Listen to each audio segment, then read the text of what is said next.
बिहार के शिक्षकों के ट्रांसफर पोस्टिंग से जुड़ी एक बड़ी खबर सामने आई है। पटना हाईकोर्ट ने सरप्लस शिक्षकों के स्थानांतरण मामले में फिलहाल यथास्थिति यानी स्टेटस को बनाए रखने का आदेश दिया है।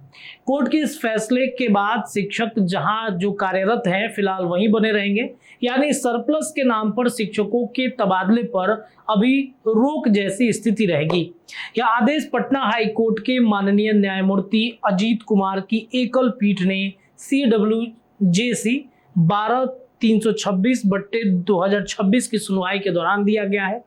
शिक्षकों की ओर से वरिष्ठ अधिवक्ता ललित किशोर और अधिवक्ता मृत्युंजय कुमार सिंह ने पक्ष रखा।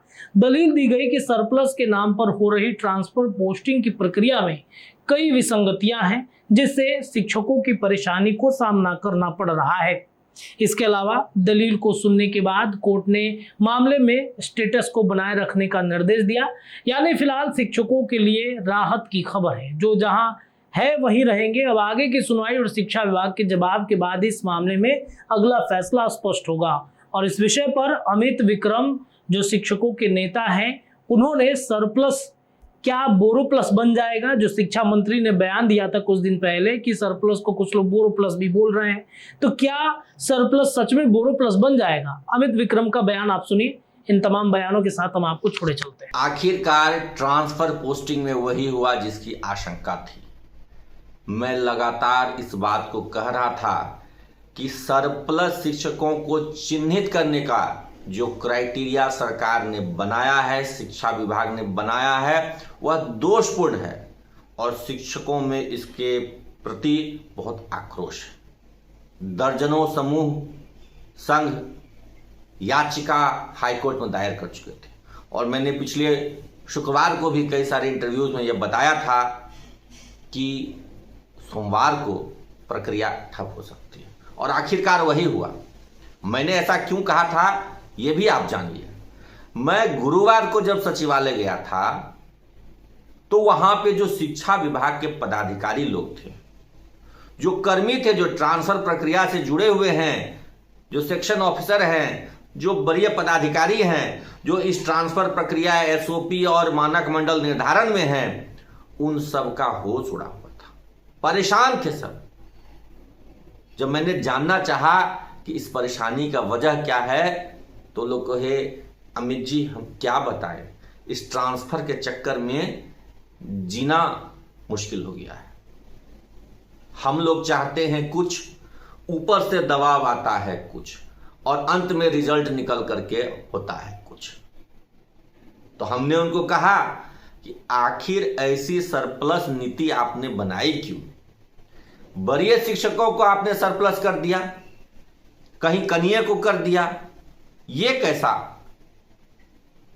तो उन्होंने कहा कि हम क्या करें, बहुत दबाव में, इतना दबाव है हमारे ऊपर कि आप समझ नहीं सकेंगे। किस का दबाव है? शिक्षा विभाग से लेकर सामान्य प्रशासन विभाग तक का दबाव है कि जिनको ट्रांसफर करा करके लाए हैं पिछले ट्रांसफर प्रक्रिया में, उनको वापस किसी कीमत पर नहीं करना है, उनको जहां है वहीं रहने देना है।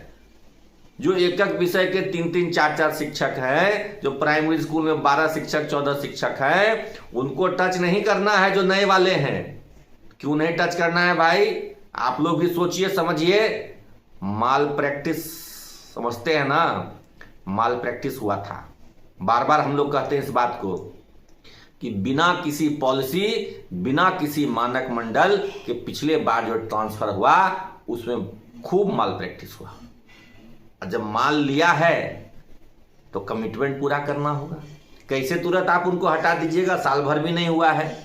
तो इसलिए नीति क्या बन गई कि सीनियर को ही सरप्लस कर दो, जबकि शिक्षा विभाग भली भांति जानता है कि इतने सारे हाई कोर्ट और सुप्रीम कोर्ट के जजमेंट हैं जिनमें यह कहा गया है कि वरीय शिक्षकों को सरप्लस नहीं किया जा सकता। सरप्लस वो होंगे जो बाद में उस पद पर आए हैं, क्योंकि जो पहले से आए हैं वो तो मूल पद पर हैं। जो बाद में गलत तरीके से आ गए, जरूरत से अधिक आ गए, वो सरप्लस हुए। लेकिन विभाग को तो अपना पुराना हिसाब किताब भी बरकरार रखना है ना। जिससे जिसे माल लिए हैं उसको कैसे वापस भेज दें वापस। किसी को अररिया से पटना बुला लिए हैं, किसी को किशनगंज से बुला लिए हैं, किसी को कटिहार से बुला लिए हैं, किसी को जमुई से, किसी को बांका से, सब जो पटना में बैठा के रखे हैं। और यूपी वालों को जो पूरे बिहार के 24-26 जिलों से उठा करके पटना के आसपास 8-10 जिलों में भर दिए हैं, उनको वापस कैसे भेज दें? क्या होगा? पूरा सिस्टम पुराना वाला जो था वो ध्वस्त कैसे हो जाए? तो उस सिस्टम को भी बनाए रखना है। तो आखिरकार ऐसी एक नीति बनाई जो कि शिक्षा विभाग के पदाधिकारी स्वयं जानते थे कि यह नीति कोर्ट में नहीं टिकेगी। कभी भी वरीय शिक्षकों को सरप्लस नहीं किया जा सकता है। मैंने दूसरा फॉर्मूला भी कई सारे जगह पर अपना बयान दिया था, दूसरे फॉर्मूले के विषय में भी, कि भाई गृह शिक्षकों को आप सरप्लस मत कीजिए। उस जिले में जिनका गृह शिक्षक नहीं है उनको सरप्लस कर दीजिए।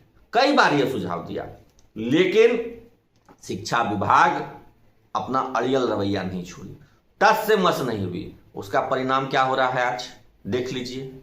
रुक गई सरप्लस वाली पूरी नीति, खटाई में पड़ गई। अब भुगतेगा कौन? भुगतेंगे वो बच्चे जो आज मैं झाझा गया था, वहां पर कई सारे मध्य विद्यालय में गया, एक शिक्षक और एक प्रधानाध्यापक के सहारे मध्य विद्यालय चल रहा है। वहां शिक्षक नहीं है। शिक्षक आने चाहिए थे, लेकिन आएंगे कैसे? सरकार ने तो खुद उनको बुला के रखा है यूपी के बॉर्डर पर। जितने की बहाली हुई थी इन सब क्षेत्रों में, सबको लेकर चले गए यूपी के बॉर्डर के आसपास के जिलों में। तो अब कहां से आएंगे शिक्षक? तो भुगतेंगे इन विद्यालयों में पढ़ने वाले गरीब बच्चे। और जिम्मेदार कौन है? पूरी तरीके से शिक्षा मंत्री। क्योंकि खुद शिक्षा मंत्री आकर के ना बड़ा बड़ा बात करते हैं, बड़ी बड़ी घोषणाएं करते हैं। तो जवाबदेही ले वो कि आखिर आपने ऐसी गलत सरप्लस नीति क्यों बनाई कि जो कोर्ट में टिक नहीं पा रही है, जिसका जवाब आपके पदाधिकारी दे नहीं पा रहे।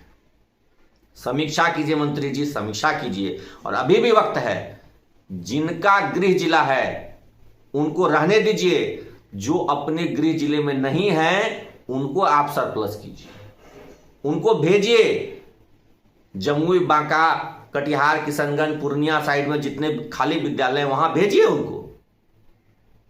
और उस जिले में भी जो ग्रामीण क्षेत्र के विद्यालय खाली है वहां भी भेजिए। लेकिन ये तो आपको करना नहीं है। आपके विभाग में जो लोग बैठे हुए हैं वो तो अपना पुराना माल प्रैक्टिस वाला हिसाब किताब गड़बड़ाने नहीं देना चाहते हैं, इसलिए कह दिया कि वरीय को सरप्लस। कोई कानून नाम की भी चीज होती है। सुप्रीम कोर्ट के पुराने जजमेंट्स भी रेफरेंस के लिए देखना चाहिए कि वरीय शिक्षक को सरप्लस किया जा सकता है या नहीं। भुगतेगा बिहार का गरीब बच्चा, भुगतेगी बिहार की शिक्षा व्यवस्था। अब मौज मनाएंगे जो माल प्रैक्टिस करके शहर के नजदीक वाले विद्यालयों में गए हैं। धन्य हो मंत्री जी, धन्य हो।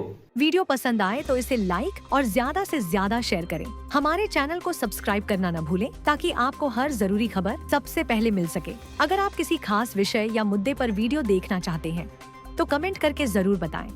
आपकी राय हमारे लिए बेहद अहम है।